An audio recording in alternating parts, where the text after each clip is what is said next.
अब शाम के समय सविता की ठेली पर अचानक ही एक पुलिस ऑफिसर आता है और वो पुलिस वाला बोलता है, सुनो, सविता तुम्हारा ही नाम है क्या? जी इंस्पेक्टर साहब, मेरा ही नाम सविता है। बताइए, कोई बात हो गई है क्या? सविता, तुम तो गुपचुप और चाट बेचती हो। मैंने सुना है कि उसमें मिलावट करती हो। बहुत सारे लोगों का तुम्हारा गुपचुप और चाट खाकर पेट खराब हो गया है। कई लोगों की तबीयत तुम्हारी इस चाट को खाने की वजह से खराब हो गई है। इसलिए कुछ लोगों ने पुलिस स्टेशन जाकर कंप्लेंट की है।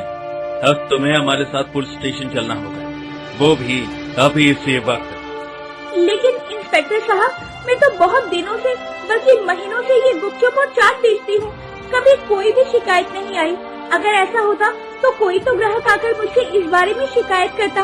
मैंने अपने गुपचुप और चाट में कुछ भी मिलावट नहीं की है साहब। इसका फैसला तो पुलिस स्टेशन जाने के बाद ही होगा। ये सब कुछ मैं तुम्हें अभी यहाँ पर नहीं बता सकता। तुम्हारे गुपचुप और चाट के सैंपल की जांच भी होगी, तभी पता चल पाएगा कि तुम सच बोल रही हो या झूठ। सैंपल की जांच के बाद सब सामने आ जाएगा। इसके बाद में ऐसा कहकर पुलिस वाला सविता को पकड़कर थाने ले जाता है और उसके गुपचुप और चाट के सैंपल का टेस्ट होता है और टेस्ट में वो फेल हो जाती है और उसे जेल में डाल दिया जाता है। सविता बेचारी जेल के अंदर बिलक बिलक कर रो रही थी। दूसरी तरफ जब सविता की माँ को ये बात पता चलती है तो वो बहुत दुखी होती है और खुद से कहती है, मेरी बेटी में तो कोई दोष नहीं था। क्या पता ये पुलिस वाले इसे क्यों ही पकड़ कर ले गए। उसके पिता के जाने के बाद सविता ने सब कुछ बहुत अच्छे से संभाल लिया था। इस घर के मर्द की तरह सारी जिम्मेदारियां निभाई थी। लेकिन अब मेरी बच्ची जेल चली गई है। ना जाने घर का खर्चा कैसे चलेगा। निधि बेटा, अब तो तुझे ही दुकान लगाकर घर के खर्चे को संभालना होगा। सविता की जमानत भी करवानी होगी और उसके लिए पैसे भी तो जुटाने हैं।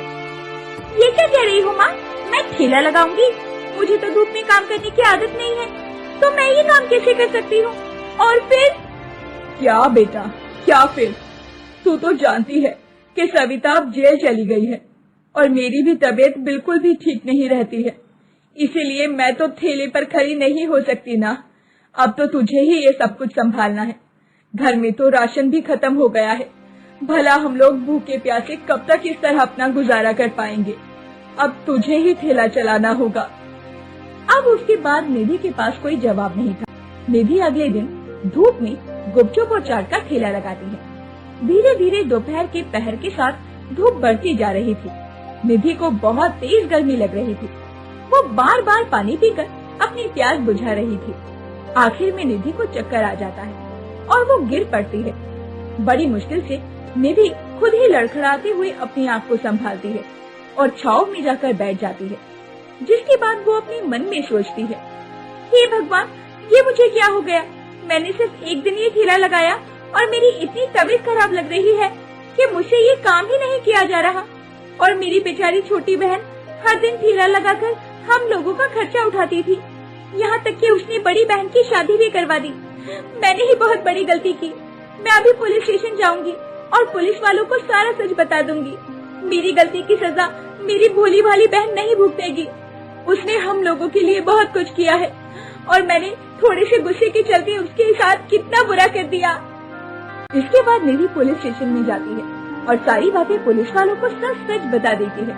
फिर पुलिस वाले उस पर बहुत नाराज भी होते हैं और इंस्पेक्टर निधि को जवाब देता है, अभी तो मैं तुम दोनों बहनों को छोड़ रहा हूँ, लेकिन आज के बाद ऐसा कुछ भी हुआ तो मैं तुम दोनों को अंदर कर दूंगा और उसके बाद कोई भी तुम्हें यहाँ से बाहर नहीं निकाल पाएगा, समझे?